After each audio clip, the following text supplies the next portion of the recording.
साथियों नमस्कार। एक छोटा सा निवेदन करने के लिए मैं ये वीडियो बना रहा हूँ आप सभी जागरूक साथियों से जो समाज में दिन रात लगे हुए हैं बिना किसी स्वार्थ के। और उन सभी साथियों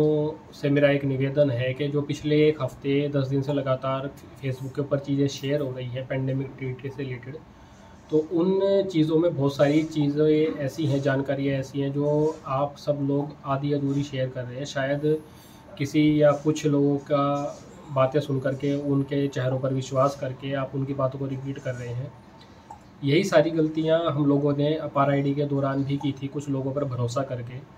कि अपार आईडी के दौरान एक बहुत बड़ी चीज़ कही गई थी कि अपार आईडी बनने का ये मतलब है कि अपार आईडी बनने के बाद आपके बच्चे के ऊपर से आपका हक पूरे तरीके से ख़त्म हो जाएगा और सरकारें, मेडिकल माफिया, स्कूल प्रशासन उसको जो भी है ज़बरदस्ती वो उसके टीकाकरण कर सकते हैं, उसके ज़बरदस्ती मेडिकल टेस्ट कर सकते हैं, वो सब चीज़ें कर सकते हैं। लेकिन अपार आईडी के बारे में जब मैंने पढ़ना शुरू किया तो मुझे ऐसी चीज़ कहीं पर भी नहीं मिली और बाद में बहुत सारी चीज़ें क्लियर भी हुई कुछ लोगों से मिल करके जिनके पास में एक्चुअल जानकारियाँ थी। तो कहने का मतलब ये है कि वो जानकारी बहुत अतिशयोक्ति भरी हो गई थी कि अपार आईडी बनने के बाद हमारे बच्चों के साथ में ज़बरदस्ती टीकाकरण या कुछ टेस्ट वगैरह किया जा सकता है। हालांकि मैं अपार आईडी के समर्थन में बिल्कुल भी नहीं हूँ, मैं 100% अपार आईडी का विरोध करता हूँ और उस विरोध का सबसे बड़ा कारण ये है कि अपार आईडी का जो सबसे बड़ा नेगेटिव पहलू था वो ये था कि उसमें थर्ड पार्टी का इन्वॉल्वमेंट था और हमारे बच्चों का डाटा लीक होने का जो खतरा है वो हमेशा ही बना रहता। दूसरी चीज़ जो पेंडेमिक ट्रीटी से रिलेटेड हम लोग आप लोग, मैंने तो अभी तक नहीं शेयर की है अपने प्रोफाइल पे, बाकी बहुत सारे लोगों ने शेयर की है। एक जो महाशय है ख़ास तौर पर, वो तो हमेशा ही बातों की शुरुआत ही इस तरीके के शब्दों से करते हैं कि मैं जो जानकारी आपको देने जा रहा हूँ उसको सुनकर आप लोग दहल जाओगे, चारों तरफ दहशत का माहौल बन जाएगा आपके। तो ऐसे ही कुछ और भी चेहरे हैं जिन पर विश्वास हम और आप लोग करते हैं और उनकी बातों को बिना किसी विश्लेषण के ही रिपीट करना शुरू कर देते हैं। तो पेंडेमिक ट्रीटी के बारे में भी सबसे बड़ी चीज़ यही है जो आधी अधूरी जानकारी शेयर की जा रही है कि आप लोगों ने लिखना शुरू कर दिया कि पेंडेमिक ट्रीटी साइन हो गई है, पेंडेमिक ट्रीटी को सभी देशों ने साइन करके मंजूरी दे दी है। अब भारतीय संविधान पूरी तरीके से निरस्त हो चुका है। अब ज़बरदस्ती जो है ना टीकाकरण की शुरुआत हो जाएगी देश भर के अंदर में। बट लेकिन सबसे बड़ी जो चीज़ है वो ये है, मैं आपसे पूछना चाहता हूँ कि क्या जब तक पेंडेमिक ट्रीटी जैसी चीज़ें नहीं थी, क्या तब तक ज़बरदस्ती टीकाकरण नहीं किया गया था देश के अंदर? आप सरकारी नौकरों को तो छोड़ ही दीजिए, एक साइड में कर दीजिए उनको। आप जो हमारे अड़ोस पड़ोस के लोगों की हमने कितनी वीडियो देखी जहाँ पे पड़ोस के लोगों ने ही व्यक्ति को दबोचा हुआ और डॉक्टर को कह रहे हैं कि जी इसको टीका लगाओ, ये बचा हुआ है, जब तो कोई पेंडेमिक ट्रीटी नहीं थी, फिर भी ऐसा हुआ था।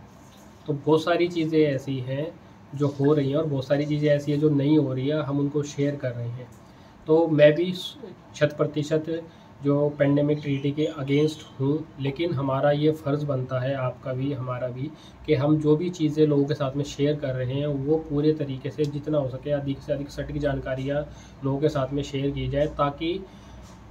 यहाँ पर क्या होता है कि जब आप आधी अधूरी जानकारी किसी अपने समाज के व्यक्ति के साथ में शेयर करते हैं और वो आपके ऊपर भरोसा करके और 10, 15, 20 लोगों से उस चीज़ को शेयर करता है और कुछ टाइम बाद जब उसको पता चलता है कि यार आपकी जानकारी में तो बहुत ज़्यादा अतिशयोक्ति है, जैसे अपार आईडी के टाइम पे हुआ, या आपकी जानकारी जो है वो आधी अधूरी है, जैसा कि अभी हो रहा है पेंडेमिक ट्रीटी के बारे में।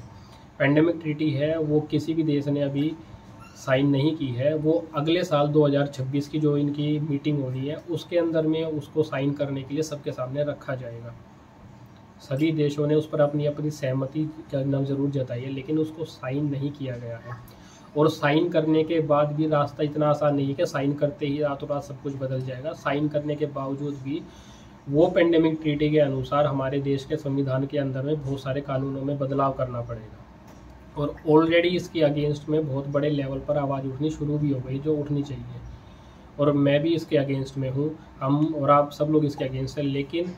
आप लोग जाने अनजाने में जो अधूरी जानकारी शेयर कर रहे हैं, इससे आप एक न्यू वर्ल्ड ऑर्डर का ही हिडन एजेंडा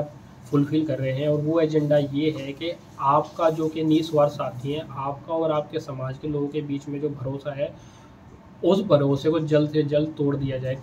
ताकि जब कल को पूरी तरीके से ये चीज़ें तैयार हो हम सब के ऊपर जो है ना थोपे जाने के लिए, तो आप जब उस समाज के व्यक्ति को दोबारा ये चीज़ें बताने के लिए जाओगे तो वो आपका भरोसा करेगा ही नहीं। वो कहेगा यार तूने तो पहले भी आधी अधूरी जानकारी दी थी, तो अब शायद दोबारा आधी अधूरी जानकारी दे रहा होगा। तो मेरा कहना ये है कि आपको जिस भी चेहरे पर जितना भी भरोसा हो, आप उसकी कही हुई बातों को एक बार अच्छे से विश्लेषण कर लीजिए, सोर्सेज को जा कर के पढ़ लीजिए, वेबसाइट्स अवेलेबल है, लिंक्स अवेलेबल है, उनको आप जा कर के पढ़ लीजिए। मैं भी कोशिश करूँगा कि इस वीडियो के कमेंट में, डिस्क्रिप्शन में, कैप्शन में इस लिंक को डाल दूँगा, जहाँ पर आप चीज़ों को पढ़ सकते हैं और आपको पता चलेगा। और यहाँ पर इन चीज़ों को जानना ज़रूरी इसलिए भी है कि जब आदमी डरा हुआ होता है, उसे पता चला कि यार ये तो रातों रात ही साइन हो गई और अब संविधान पूरा निरस्त हो चुका है, तो वो डरा हुआ व्यक्ति क्या है कि उसके पास में सैकड़ों ऑप्शन भी अगर होंगे ना खुद को या अपने आसपास के समाज को सेव करने के, तो भी उसे कोई ऑप्शन नज़र नहीं आएगा। लेकिन एक व्यक्ति को जब मतलब सटीक जानकारी उसको पता है कि ये इतना इतना टाइम इस चीज़ के लिए मेरे पास में है, तो उसके पास कोई ऑप्शन नहीं भी होगा तो वो कोशिश करेगा अपना पूरा जो है ना जोर लगा करके कोई ऑप्शन ढूंढने का, जहाँ से वो खुद को, खुद की फैमिली को और आसपास के लोगों को इसके बारे में जागरूक करके सेफ होने के लिए बता सकेगा। तो आप लोग जागरूक बनिए, लोग क्या चीज़ों को अपने हिसाब से जानिए, अपने आप भी चीज़ों को पढ़िए। और सबसे ज़रूरी चीज़ है, इस बात का ध्यान ज़रूर रखना है हमें कि हम लोग जागरूक बनते बनते कहीं किसी एक व्यक्ति विशेष के मानसिक शरणार्थी ना बन जाए। जो लोग अपनी बात शुरू करने से पहले खुद की खूब अच्छे से जो है ना बड़ाई करते हैं और अपनी बात शुरू करने से पहले ही दहशत भरे और डरावने शब्दों का उपयोग करते हैं, ऐसे जागरूकता फैलाने वाले लोगों से भी आपको सावधान रहने की ज़रूरत है। क्योंकि जो लोग डर का व्यापार करते हैं उनको हमेशा इस चीज़ की ज़रूरत पड़ती है कि वो आपको डरा कर रखें। जैसे कि न्यू वर्ल्ड ऑर्डर भी आपको हमेशा डरा कर ही रखता है, एंटरटेनमेंट के ज़रिए, आपको मूवीज़ के ज़रिए, न्यूज़ के ज़रिए, रिपोर्ट्स के ज़रिए, फेक डाटा के ज़रिए, फेक न्यूज़ के ज़रिए आपको डरा कर ही तो रखा जाता है। डराने का सबसे बड़ा मकसद ये है कि आप लोग अपना दिमाग धीरे धीरे इस्तेमाल करना बिल्कुल बंद कर दें और आपके सामने जो भी ऑप्शन उनके ही एजेंट जो हमारे बीच में हो सकते हैं, उनके ही द्वारा परोसा गया ऑप्शन आप लोगों को अपनाना पड़ जाए। तो हमें किसी का भी मानसिक शरणार्थी बनने की बिल्कुल ज़रूरत नहीं है और डरने की बिल्कुल ज़रूरत नहीं है। किसी भी सिचुएशन में पैनिक ना करें आप लोग, और अपने आप से चीज़ों को देखें, भालें, समझें, उसके बाद ही लोगों में शेयर करें। क्योंकि सबसे बड़ी जो चीज़ आपके पास वो यही है कि आपका और आपके आसपास के लोगों का आपकी बातों पे जो भरोसा है वो ना टूट जाए। वो लोग कल को उठ के ये चीज़ आपको ना बोल दे कि यार तूने तो चाहिए चीज़ कैसे भी बोली हो, बट लेकिन ये चीज़ आधी अधूरी थी और इस चीज़ को बहुत ही तूने अतिशयोक्ति करके बोली है। तो इन चीज़ों का मैं चाहता हूँ कि आपसे निवेदन करता हूँ, इन चीज़ों का आप लोग ध्यान रखें और ऐसे लोगों से भी थोड़ा सावधान रहें जो हमेशा ही दहशत भरा माहौल बनाने की कोशिश करते रहते हैं, चाहे खबर कोई भी हो, कैसी भी हो, चाहे पूरी हो, चाहे आधी अधूरी हो। धन्यवाद साथियों।